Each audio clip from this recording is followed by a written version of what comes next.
Bienvenue à Dallé et Périgna où nous retrouvons Noémie Barjou et Hervé que nous avions rencontrés en juin pour notre réunion de chantier. Pour commencer, Noémie nous a présenté ses esquisses et ses choix de couleurs. Des bleus, ciel, marine, turquoise et outre-mer, des jaunes, foncés, primaire et citron, des verts, clairs, foncés et printemps, du rose, du rouge, du violet, de l'ocre, du cognac et bien sûr du blanc.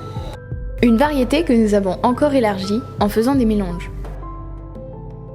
Elle nous a expliqué les particularités de cette peinture acrylique dont la composition en résine plastique la rend très résistante au temps. En plus de sa faible toxicité, elle a une grande rapidité de séchage. Son application est simple, mais il faut faire très attention aux coulures et aux taches. Le nettoyage des pinceaux et supports doivent se faire au fur et à mesure avant que la peinture ne sèche. Puis nous avons fait 2 groupes. Elina, Lily, Roman et Yuna se sont attelées à la cabane pour enfants. Elles ont dessiné un ciel de jour sur un pan de toit et un ciel de nuit sur l'autre. Sur les côtés, des collines, des lacs, des nuages, des formes géométriques. Lison, Alexandre, Axel et Tilio se sont occupés de peindre les 5 bancs construits par les jeunes du chantier international de l'an dernier, sur lesquels nous avons écrit des citations philosophiques. Ces bancs seront disposés autour du terrain de pétanque de Dallé. Nous avons terminé la journée à Saint-Julien-de-Coppel avec Guillaume, après un petit jeu d'observation du grand chêne pédonculé. Il nous a initiés à la grimpe et à la catapulte, et malgré la hauteur, on s'est senti en sécurité et on s'est bien éclaté.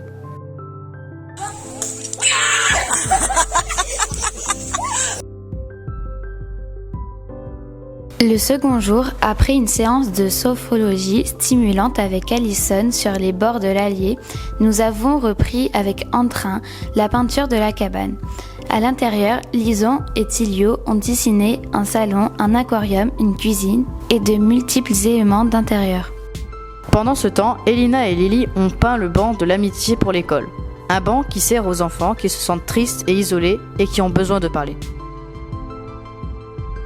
Quant à Alexandre et Axel, les barbouilleurs de l'extrême, ils ont peint pour les enfants du centre de loisirs de Périgna un circuit de voitures sur le premier touret. Sur le second, Elina et Lily ont dessiné un parcours pour jeux de société, type jeu de loi, jeu de sorcière. Pour le dernier jour, nous nous sommes donné rendez-vous à Périgna avec l'agent Greg. Nous avons refait différentes équipes. Certains ont fabriqué une barrière en noisetier pour sécuriser la petite mare du centre de loisirs. Nous avons appris à faire du mortier et à tresser le bois. D'autres ont restauré les panneaux de signalétique et comme on a été très bon, on a pu repeindre les poteaux de l'entrée. Une chouette mission pour finir en beauté. Nous retiendrons de cette semaine la discipline et l'application nécessaires pour avoir un beau résultat. Nous avons vraiment apprécié que Noémie nous laisse la liberté de créer au-delà des croquis préparés.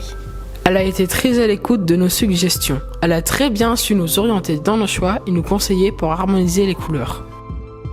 Ce chantier nous a aussi permis d'expérimenter 2 aspects de la peinture. Un travail d'aplat de couleurs sur des larges sections qui nécessitent peu de dextérité et un travail artistique plus minutieux qui a stimulé notre concentration. Nous nous sommes sentis autonomes et efficaces. Le chantier a progressé assez vite dans une bonne cohésion et grâce à une bonne organisation et répartition des tâches. Un grand merci à Noémie et Hervé pour leur joie de vivre et leur partage, ainsi qu'aux élus qui nous ont fait confiance pour embellir le cadre de vie des enfants. Et un grand merci à Greg pour son écoute et sa transmission de savoir. Nous sommes très contents de notre semaine et nous encourageons tous les jeunes à vivre ce type d'expérience d'action citoyenne car c'est vraiment enrichissant.